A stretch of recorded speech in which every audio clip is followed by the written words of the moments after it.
سلامونه کې هیلې مې منې خدای تعالی دې وکړي چې تاسو په روغ جوړ او د صحت جامې هم پورته وي. نن د کمپیوټر سټوډیو 18مه جلسه ده او په نننۍ جلسه کې به انشاءالله موږ یو نوی پروجیکټ بیا ځل راپیل کوو. نو موږ تقریبا تر اوسه پورې 2 پروجیکټونه مکمل په بریالیتوب سره ثبت کړي دي. تاسو ته هم د هغو جوړول درښودلي دي. تر ډېره حده پورې تاسو کمپیوټر سټوډیو اوس تر ډېره حده پورې زده شوي او تاسو کولی شئ چې هر ډول ایډیټ په هغو کې ترسره کړئ. که هغه د ویډیو ایډیټ وي، که هغه د کورس ایډیټ وي، که هغه هر ډول ایډیټ وي، تاسو کولی شئ چې اوس په کمپیوټر سټوډیو کې هغه ترسره کړئ. ځکه هغه ځینې مفاهیمو ته چې اړتیا وه هغه موږ تاسو ته د مخکې څخه تدریس کړي دي. په کورس په دوران کې مو هم تاسو ته د هغو یادونه کړې، کوم شیانو ته کوم وسایل چې ضرورت وي، اړتیا وي، هغه هم تاسو ته د مخکې څخه معرفي شوي دي. نو په نننۍ 18مه جلسه کې به موږ د ویډیو ایډیټ کول زده کوو چې څنګه موږ کولی شو یوه ویډیو ایډیټ کړو. یعنې د کورس او د ځینو کوم ډولونو کورسونه چې دي د هغو هېڅ مربوط به دغه ویډیو نه رسي. موږ به په عموم کې د یوې ویډیو ایډیټ کول په دغو جلسه کې انشاءالله زده کوو چې موږ څنګه کولی شو ویډیو ایډیټ کړو. په هغو ایډیټ کې هر څه راتللی شي، دننه هر ډول ایډیټ په هغو کې راتللی شي. یعنې کیدای شي کورس هم په هغو کې شامل شي او همدغه ډول یا هم پکې شامل نه شي. نو مکمل د ویډیو ایډیټ کول دي. ځکه په کومې جلسې که چېرته تاسو کتلې وي د مخ تېرې شوي جلسو، نو دغو یو ټول نچوړ به انشاءالله موږ په دغو 18مه جلسه چې دا د هغو دریم پروجیکټ دی په دو کې به رافایل کیو انشاءالله. نو د ویډیو ایډیټ کول ساده او اسانه کار دی. د هغو دپاره ډېر نور سافټویرونه هم موجود دي چې تاسو کولی شئ پریمیر او همدغه ډول ځینې نور سافټویرونو څخه استفاده وکړئ. نو راځئ چې موږ دغه جلسه په ګډه سره راپیل کړو، تر څو پورې موږ زده کړو چې څنګه موږ کولی شو د خپل یوټیوب چینل لپاره یا هم د یو ویبسایټ لپاره ویډیو ایډیټینګ زده کړو یا یو ویډیو ورته ایډیټ کړو. نو راځئ زموږ سره سکرین ته تر څو پورې موږ دغه زده کړه په ګډه سره راپیل کړو. سلامونه نیک هیلې مې منې خدای تعالی دې وکړي چې تاسو په روغ جوړ او د صحت جامې پورته وي.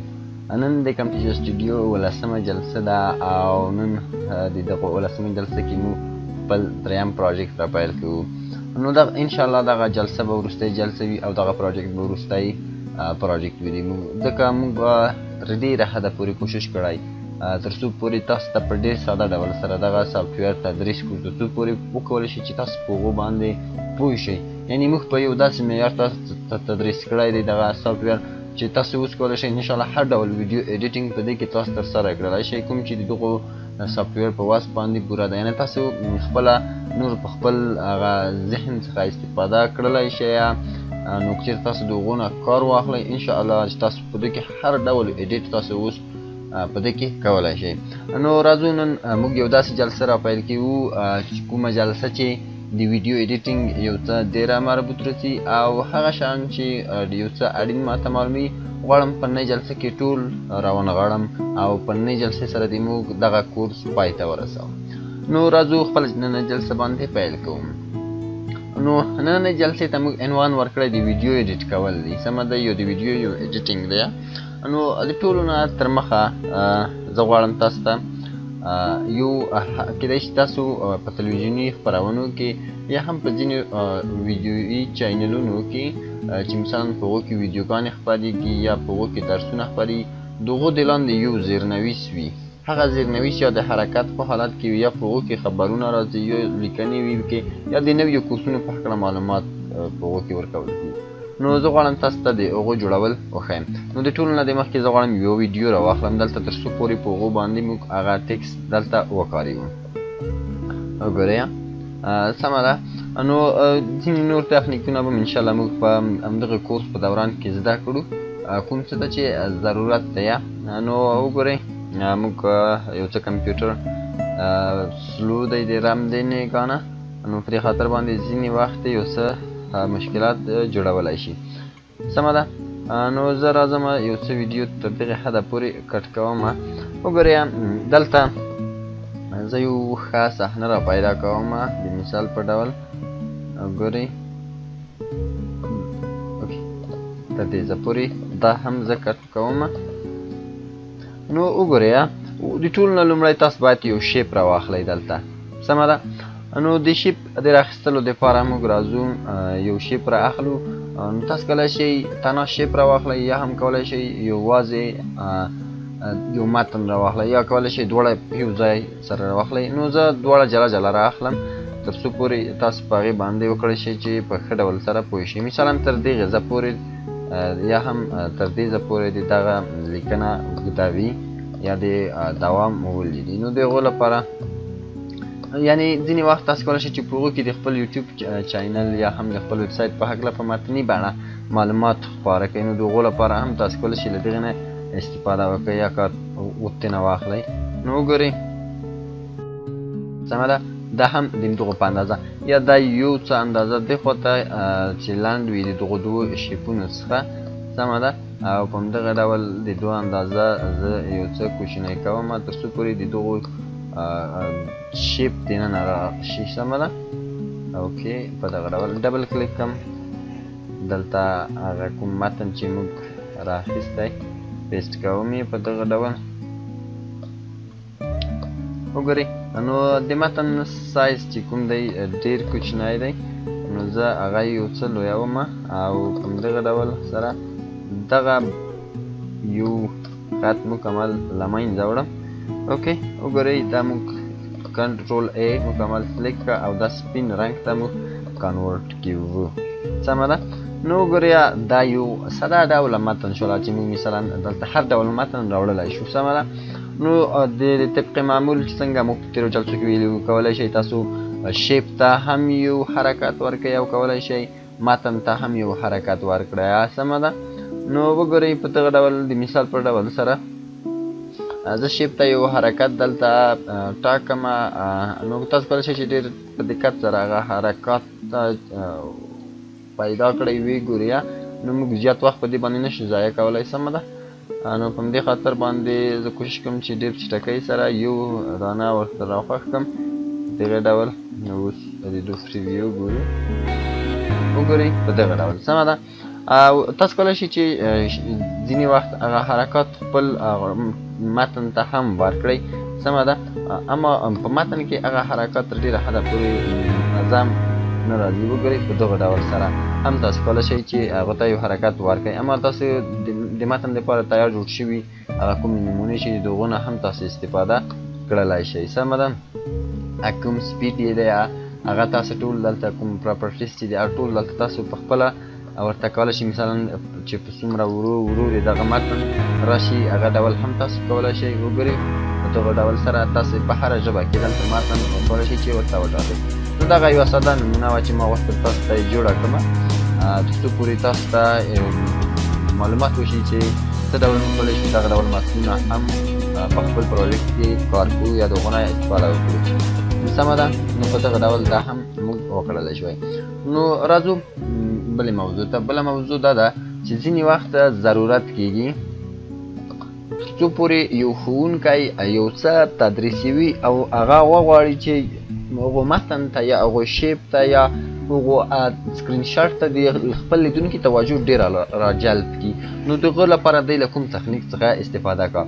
نو د هغو لپاره د مثال په ډول سره زه غواړم چې یوه ویډیو راواخلم سمه ده. وګورئ دغه ویډیو زه رااخلم سمه ده په دغه ډول سره. او اوکې اوس تاسو فرض کړئ چې دا یو ښوونکی دی او غواړي خپل لیدونکو ته یو څه معلومات د یوه موضوع یا د یو شي په هکله یو څه معلومات وړاندې کړي سمه ده. نو زه یو څه د دو اندازه کوچنی کوم تر څو پورې زیات وخت د موږ هم ضایع نه شي. نو راځو د ټول نه د مخکې د دو کوم بیکګراوند چې دی هغه د ویژوال افیکټس څخه له منځه وړو په دغه ډول. اوکې نو راځو د مثال په ډول 2 یا 3 پورې وګورئ. تاسو باید ډېر په دقت سره له دې نه استفاده وکړئ. اما شاتنی کوم بیکګراوند چې دی کوشش وکړئ په داسې حالاتو کې شاتنی بیکګراوند کې حرکات یا موشن نه وي یا هم کوي ډېر ساده یو موشن باید هلته موجود وي سمه ده. نو زه دلته دغه بیکګراوند کوم چې دی دا له منځه وړم او دلته یو ساده بیکګراوند یا یو تصویر اخلم او استفاده کوم یې ورته سمه ده. نو د هغو لپاره وګورئ زه راځم یو بیکګراوند دلته پیدا کوم تر څو پورې په هغو پروژه کې یا په هغو پروژیکټ کې موږ د هغو نه کار واخلو. نو راځم دغه بیکګراوند څخه استفاده کړم سمه ده. وګورئ راځم دا دلته پیسټ کوم په دغه ډول وګورئ او دا هم یو څه دې خواته راوړم یو څه یې کوچنی کې و په دغه ډول سره سمه ده.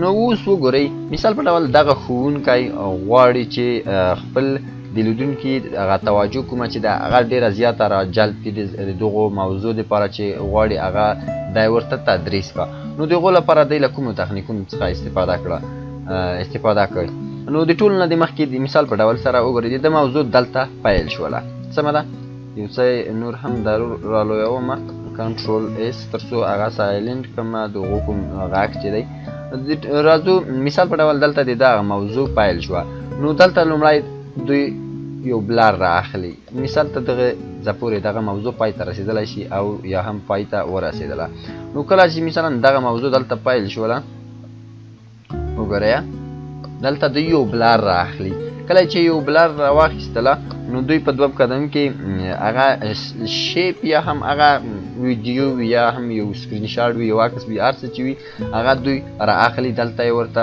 خپل لیدونکي ته وړاندې کوي یا یې خپل لیدونکي ته ښایي سمه ده نو د مثال په ډول سره زه یوه ویډیو یا یو تصویر را اخلم تر څو پورې تاسو ته یې وښایم اوکې وګورئ یو تصویر زه را اخلمه له خپل ریزې څخه د مثال په ډول یو داسې تصویر چې په هغو کې یو څه اندازه متن هم موجود وي یا یوه ویډیو وي هر څه چې وي سمه ده نو وګورئ زه د اوس لپاره دغه تصویر را اخلمه په دغه ډول سمه ده اوکې وګورئ یا یو سکرین شاټ ده یا چې په هغو کې په متني ډول معلومات ځای پر ځای شوي دي سمه ده نو د هغو لپاره مثلا دا یو تصویر ده یا یو سکرین شاټ دی چې په هغو کې مثلا یو څه معلومات ځای په ځای شوي او غواړي چې د هغو د خپل هغه لیدونکي توجه ځان ته راجلب کړي سمه ده نو په دغه ډول د دغو هغه اندازه هم زه ورته رالیاو او یوه مهمه نقطه چې تاسو ته زه یادونه وکړم هغه دا ده چې تاسو له هغو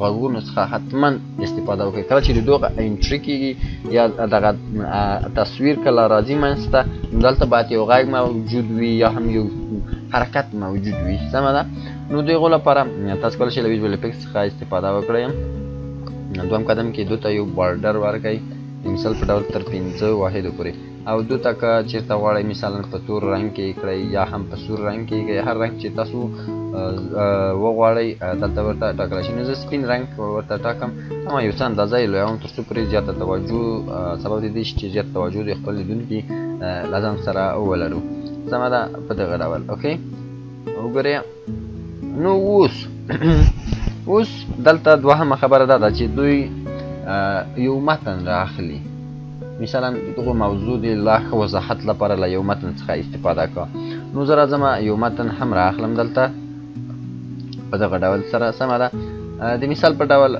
دلته وګورئ تاسو دلته مثلا یو متن ورکې وي هغه چې د هغه موضوع هر ډول معلومات چې وي سمه ده نو زه د مثال په ډول سره دلته لیکمه ټکسټ په دغه ډول اوکې بخښنې سره ټکسټ یا هم متن وګورئ متن وګورئ کنټرول ای تر څو د دغه اندازه یو څه موږ کوچنی کړو او یا هم غواړئ مثلا د دوه مختلف رنګونه په دې کې وکاروئ هم تاسو اختیار لرئ کولی شئ سمه ده تور رنګ به دلته ښه وي ورته او دغه دوه متن ته مثلا او په همدغه ډول تاسو پونټونه ورته ټاکلی شئ یعنې ډېر ښکلي انداز سره په ډېر ښکلي ډیزاین سره تاسو دغه کولی شئ چې جوړ یې کړئ سمه ده نو اوکې په دغه ډول یو څه اندازه یې که لویه شي یا هم په همدغه ډول صحیح ده سمه ده نو داسې تر دې ځایه پورې موږ په دغه ډول دا هم لویوو نو اوس تاسو که غواړئ مثلا چې هغو ته ځینې حرکات ورکړئ هم تاسو کولی شئ چې مثلا هغو ته ځینې حرکات ورکړئ نو د هغو لپاره د مثال په ډول سره وګورئ زه راځم د هغو ښکتنې شي هغه بلر څخه یا بلر په خپله حالت باندې که موږ پرېږدو ښه به وي سمه ده راځم د دغو تصویر څخه یې راپیل کوم د مثال په ډول وګورئ دغه زه ورته ټاکم وګورئ په دغه ډول هم چې کله راتلله هم چې کله هغه پای کېدله سمه ده په دغه ډول اوکې اوس زه تاسو ته غواړم چې دا پلی کړم د مثال په ډول وګورئ تاسو دلته دغو هغه لیرونه کتلی شئ کله چې ویډیو پلی شي څه به پېښ شي وګورئ یو ښوونکی غواړي چې د خپل لیدونکي لپاره یا د خپل لیدونکي زیاته توجه راجلب کړي په دغو ډول تخنیکونو څخه استفاده کوي خپل شکل دوی نه غواړي چې مثلا په دغه وخت کې معلوم شي، ځکه د ځینې وخت هغه شکل چې دی هغه سبب کېدی کې تر څو پورې توجه د خپل لیدونکي خپل شکل ته راجلب کړه. نو په دې خاطر باندې تاسو کولی شئ له دغه ډول تخنیکونو څخه هم استفاده وکړئ. سمه ده؟ نو کوشش وکړئ کله چې تاسو یو پروجیکټ جوړوله هغه بار بار وګورئ، حداقل 2-3 ځلې خو یې وګورئ. کله هم چې هغه رن کله یا هم کله د ویډیو په بڼه باندې خپروله مخکې له دې نه چې خپور یې کړئ یو ځل یې بیا وګورئ. ډېر وخت زه خپله کومه تجربه چې لرم اکثره وخت اشتباهګانې کېږي او شوي دي زموږ څخه په خپله شوي، یعنې ځینې وخت موږ ته هغو لیدونکي چې کله موږ خپاره کړي دي هغو لیدونکو موږ ته هغه تېروتنې موږ ته په ګوته کړي دي چې واقعیت ډېرې جالبې او عجیبې تېروتنې د موږ څخه شوې وي. یعنې ځینې حالاتو کې هغه ځایونه چې باید کټ شوي وای هغه کټ شوي نه وو. یعنې ځینې وخت دغه ډول ستونزې سره تاسو مخ کېدلی شئ. راځو بلې موضوع ته. سمه ده وګورئ، زه دا یو څه رالویومه کنټرول ایس تر څو دا سایلنټ شي. راځو دې ته د مثال په ډول وګورئ. نو د ما په نظر تر اوسه پورې بیکګراوند څخه باید موږ استفاده وکړو. سمه ده؟ راځو په دویم قدم کې ځینې وخت ضرورت کېږي تر څو پورې موږ خپل لیدونکي ته یو مسیج په بڼه یو څه وښیو. تاسې له دغه مسیجونو څخه استفاده کړلی شئ. که چېرته غواړئ چې د یو شیپ دننه یې راوړئ، مثلا هغه شیپ یې تاسو سره موجود دی، تاسو کولی شئ په عادي ډول په نورمال ډول هغه شیپ لومړی راوړئ، دلته یې خپل کمپیوټر سټوډیو میډیا ته یې راوړئ. وروسته په هغو کې تاسو هغه متن ځای پر ځای کوئ او دواړو شیپونو هم شیپ هم هغه متن ته یو ډول هغه بیهیویر یا هغه حرکت ورکړئ. نو په هغه حالت کې ډېر ښکلي ډول هغلته راتللی شي. سمه ده؟ د مثال په ډول زه راځم مثال په ډول دلته له دغه شیپ څخه استفاده کړم. مثلا وګورئ دا یو څه دلته زه مثلا ورته لیکمه اوکې وګورئ ستاسو پیغام. سمه ده؟ په دغه ډول هغه چې هر ډول پیغام د تاسو وي. سمه ده؟ نو تاسو کولی شئ دغو شیپونو څخه استفاده وکړئ. دغو اړوند کومې پراپرټیز چې دي تاسو دلته ټولې منظمولی شئ. که مثلا هغه شیپ دلته بدلول غواړئ هم تاسو کولی شئ چې شیپ بدل کړئ. مثال په ډول غواړئ چې هغه کوم رنګ چې دی هغه بدل کړئ هم تاسو کولی شئ ډېر په ساده ډول دلته دغو رنګ کې بدلون راوړئ. او ځینې نور پراپرټیز دي مثلا غواړئ چې خپل هغه آوټلاین ورکړئ هغو ته چې هغه په هر رنګ کې دی. تاسو به غواړئ په دغه ډول هغو ته آوټلاین ورکولی شئ. که غواړئ چې یو څه مایل تاوره یې کوئ مثلا په دغه ډول سره وګورئ. ځینې وخت ضرورت وي مثلا وګورئ په دغه ډول. نو کوشش وکړئ تاسو هم له دغه ډول مسیجونو څخه استفاده وکړئ ځینې وخت ضرورت کېدله. راځو بلې موضوع ته. سمه ده؟ بله موضوع دا ده چې ځینې وخت ضرورت کېږي چې موږ د خپل ویبسایټ دپاره یو کوچنی پروجیکټ جوړ کړو یا د خپل یوټیوب لپاره چینل لپاره یو کوچنی پروجیکټ جوړ کړو تر څو پورې په هر پروجیکټ کې موږ د هغو څخه استفاده وکړو. نو زه غواړم چې تاسو ته هغه هم دلته ډېر په چټکۍ سره جوړ کړم. د ټولو نه تر مخکې زه غواړم یو شیپ راواخلم او د دو لینت کوم اوږدوالی چې د مثلا تر 10 ثانیو پورې دې وي. نو دغه شیپ مثلا زه غواړم چې دلته دې خپور شي په دغه ډول سره. سمه ده؟ په دغو شیپ کې مثلا څو ډوله رنګونه تاسو کارولی شئ، متن کارولی شئ، نوم د خپل چینل کارولی شئ، ډېر نور شیان په دې کې کارولی شئ. د مثال په ډول سره زه له دې نه یو بله کاپي هم را اخلم، کنټرول سی او په همدغه ډول دلته یې پیسټ کوم، کنټرول وي په دغه ډول. اوکې وګورئ. اوکې سمه ده؟ اوس د دغو کوم شیپ چې دی دا یو څه زه مثلا تر دغه حده پورې کوچنی کوم او دې ته مثلا یو رنګ ټاکم په دغه ډول. وګورئ اما رنګ اوس لپاره اپلای نشه ورته. نو که چېرته غواړئ چې دا کویز تاسو ته مشکلات جوړ نه کړي نو دا هایډ کولی شئ په دغه ډول. سمه ده؟ اوس وګورئ دلته د دو هغه فیل چې کوم دی هغه ورته تغییر کړئ مثلا په هر رنګ کې چې تاسو وغواړئ. اوس مثلا دلته خپله لوګو هم اچولی شئ په دغو شیپ کې دننه متن هم اچولی شئ. هر څه ته چې اړتیا وي تاسو کولی شئ دلته یې واچوئ.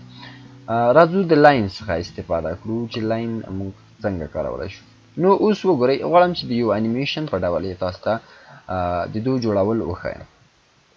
راځو مثلا دلته وګورئ دا مثال په ډول دغه ډول یې زه جوړول غواړم چې یو څه مستقیم راشي. سمه ده په دغه ډول سره. نو مثلا راځم دلته وګورئ کوم پراپرټیز چې دي هلته تاسو پخپله کولی شئ چې هغه کې بدلون راولئ. سمه ده. نو دا زه یو څه کوچنی کوم او رنګ یې هم سور کوم ورته. اوکې په دغه ډول. او که چېرته غواړئ مثلا چې اوږد لاندې یې کړئ تاسو کولی شئ چې په دغه ډول په هغو کې هم تغییرات راوړئ. راځو اوس د مثال په ډول سره. سمه ده دا مثلا تر دې ځه پورې یا تر وروستۍ لحظې پورې دې وي. اوس راځم یو بل ټریک هم را اخلم. دلته مثلا یو متن را اخلم تر څو پورې دلته وښیم. نو دغه کوم لاین چې شروع شوه ایدونه دې لږ وروسته تر وروستۍ لحظې پورې دی. مثلا په کوم رنګ کې په سور رنګ کې یو متن راشي. زه غواړم چې دا یو څه کوچنی کړمه. مثلا دا متن نوم کېدلی شي تاسو د چینل نوم کېدی شي. نو زه صرف ورته دلته نوم لیکم. سمه ده.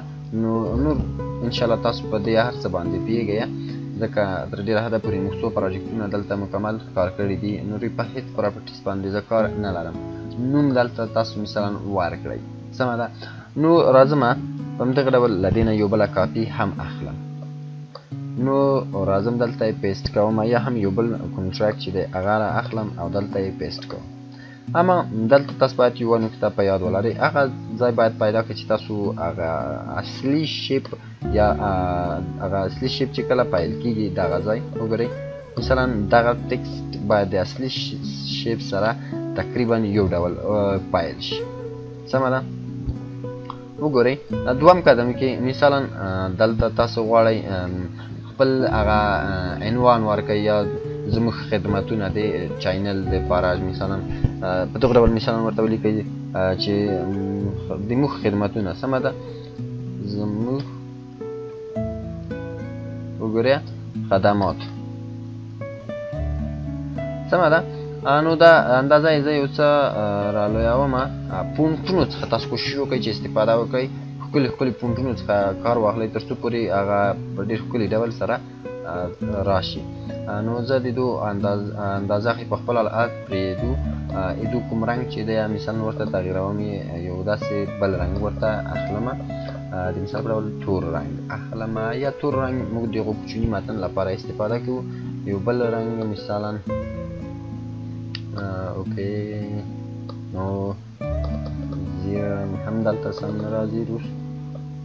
تور رنګ موږ رااخلو. خیر سمه ده. نو راځو له دې نه یو بله کاپي هم اخلم. کنټرول سی له همدغې متن څخه او کنټرول وي دلته یې پیسټ کوم.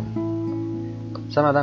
نو له دې نه راځو لږ ښکته خواته کوشش وکړئ د دغو متن دوه برابره ښکته راشي. مثلا دغه تاسو فرض کړئ چې مثال په ډول 240 درجې دی. نو تاسو دا 21 درجې ونیسئ یا 21 نیمې درجې ونیسئ. سمه ده.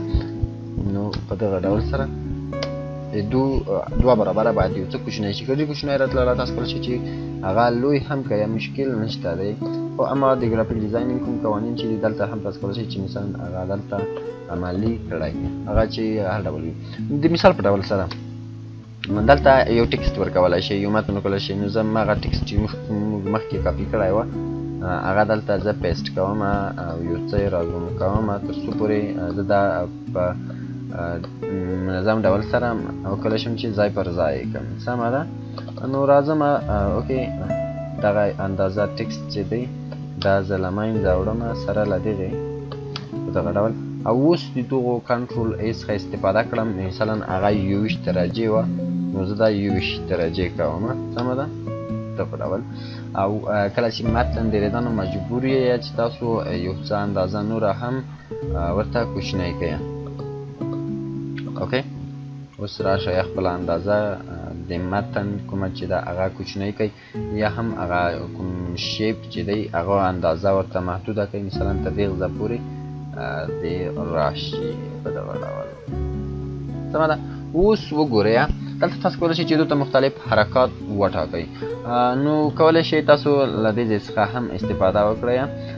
نو زه راځم مثلا اوکې لومړی قدم کې دا کوم متن وه، دا ټکسټ وه ټول، او دا زموږ خدمات وو په همدغه ډول. اوکې او راځو مثلا نوم وه، نوم ته مثلا یو بله نومونه وټاکئ په دغه ډول.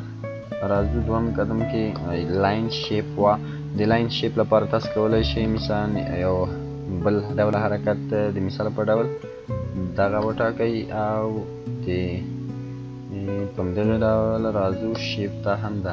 اوس وګورئ دا ټول ګروپ کړئ، کوشش وکړئ تر څو تاسو له ګروپ څخه استفاده وکړئ، تر څو تاسو هغه پروجیکټ چې کوم دی هغه ډېر منظم راشي. کله چې تاسو ګروپ کړئ نو تاسو ډېر په اسانۍ سره کولی شئ چې په هغو کې تغیرات هم راوړئ کله چې تاسو وغواړئ چې په هغو کې تغیرات راوړئ. سمه ده. نو که چېرته غواړئ مثلا د شیپ ته آوټلاین ورکړئ هم تاسو کولی شئ چې آوټلاین ورکړئ. نو زه اوس وګورئ تاسو ته دغه پلی کوم تر څو تاسو وګورئ چې په کوم ډول سره تاسو ته معلومیږي.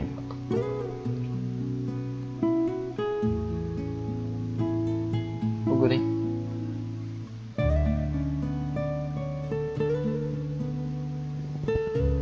ډېر ساده او اسانه دی. کولی شئ دونه ښکلي ښکلي شیپونه پیدا کړئ، په هغو شیپونو څخه استفاده وکړئ یا نمونې پیدا کړئ د هغو نه استفاده وکړئ او د ځان لپاره یو ډېر ښکلی پروجیکټ پخپله جوړ کړئ. راځو بلې موضوع ته. ځینې وخت ضرورت کېږي تر څو پورې مثلا یو متن کوم چې تاسو غواړئ خپل لیدونکي ته وروښئ په هغو کې مثلا د خپل لیدونکي توجه راجلب کړئ، لکه د تیر په څیر. اما دلته صرف یو متن یا صرف غواړئ د خپل چینل یا پلاتفارم کوم چې د هغو لوګو یا د هغو متن ته غواړئ د لیدونکي توجه راجلب کړئ، نو تاسو کولی شئ له ځینې نورو تخنیکونو څخه هم استفاده وکړئ. نو د هغې لپاره زه راځم دغه دوه شیپونه انتخابوم او دا په دغه ډول دلته کټ کاږم او اوس دغه ګروپ کوم تر څو پورې موږ یو څه منظم مخته ولاړ شو. اوس چې کله موږ دا ګروپ کړل سمه ده، نو د ټولو نه تر مخکې زه غواړم یو مثلا یو متن راواخلم، هغه هر ډول متن چې کېدلی شي. اوکې نو زه راځم دغه را اخلم، دلته ځای په ځای کوم په دغه ډول یو څه کوچنی کوو تر څو نوره ویډیو هم موږ ورسره واخیستلی شو. سمه ده.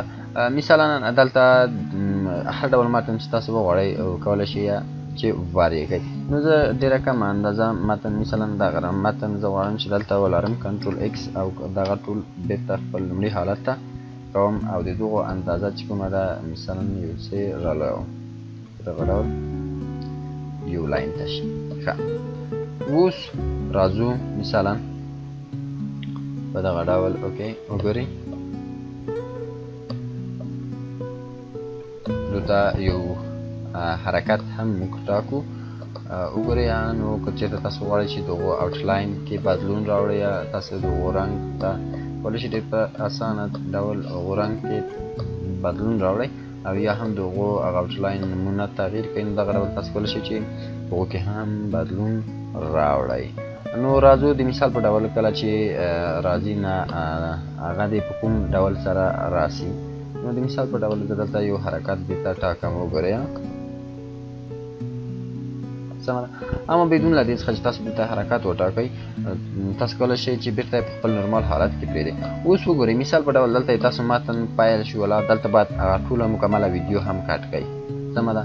او دلته پای ته ورسېدله، دلته هم تاسو باید خپله ویډیو کټ کړئ، ښکتنی کوم بیکګراونډ چې دی. سمه ده په دغه ډول.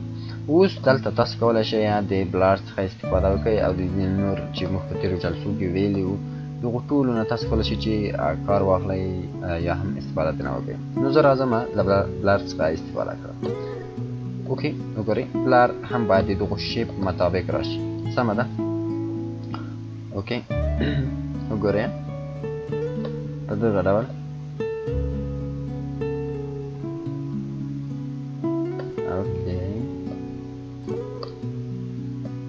یعنی دلته موږ زیات توجه د خپل لیدونکي دلته راجلب کولی شو په دغه ډول. که چېرته د هغو هغه کومه انټنسټي چې ده هغه ډېره لویه کړو. سمه ده. نو زه غواړم چې دغه ویډیو تاسو ته یو ځل بیا پلی کړم. مثال په ډول تاسو غواړئ د خپله لوګو لیدونکي ته وښایئ یا خپل د چینل نوم یا د خپل ویب سایټ نوم دلته وښایئ، نو تاسو اوس ډېر په اسانۍ سره کولی شئ چې د هغو هغه توجه چې ده هغه راجلب کړئ بدون له دې څخه. وګورئ تاسو کولی شئ چې صرف او صرف متن دلته وښایئ. سمه ده. اوکې وګورئ. نو په دغه ډول سره زه راځم دلته له دې نه مثال په ډول کنټرول A کنټرول X د دې نه هغه متن چې کوم دی هغه را کاپي کوم. اوس دلته یې د یو متن په حیث باندې زه را اخلم. سمه ده. وګورئ په دغه ډول سره دلته اوکې دا یو څه باره خواته وړو. راځم متن دلته صرف هغه مربوط متن را اخلم ډېر په ساده او اسانه ډول سره. سمه ده. اما وګورئ بدون له دې څخه اوس زموږ هغه کوم متن چې دی د بلر د کوم ځای نه دی، د بلر د پاسه دی. بخښنې سره بلر د هغو نه پاسه دی، دا باید د بلر څخه د پاسه راشي. او کله چې تاسو مثال په ډول وګورئ دغه کومه انټنسټي ځای چې تاسو ټاکلی دا مکمل ډول تاسو له منځه هم وړلی شئ په دغه ډول. وګورئ نو اوس تاسو کولی شئ مثلا دلته یو ټکسټ هغو ته ورکړئ. مثال په ډول دغه ډول ټکسټ دی او د هغو رنګ هم مثلا سپین کې واخلئ. وګورئ په دغه ډول. نو په دغه ډول تاسو کولی شئ چې ډېر په ساده طریقې سره د خپل هغه لیدونکي توجه راجلب کړئ د هغو متن دپاره یا د هغو لوګو لپاره. نو دغه وه زموږ نننۍ جلسه. انشاءالله که چېرته بیا تاسو ته ځینې پوښتنې پیدا شولې نو تاسو کولی شئ زموږ څخه هغه پوښتنې وپوښتئ چې تاسو ته پیدا شوي یا ځینې پروجیکټونه وکړئ له ستونزو سره مخ کېدلی. نو کولی شئ تاسو له موږ څخه پوښتنې وکړئ. انشاءالله موږ به په خپل وخت سره تاسو ته د هغو پوښتنې جواب ویونکي وو. نو دغه زموږ نننۍ جلسه چې کومه وه هغه زموږ د دغو کورس وروستۍ جلسه وه.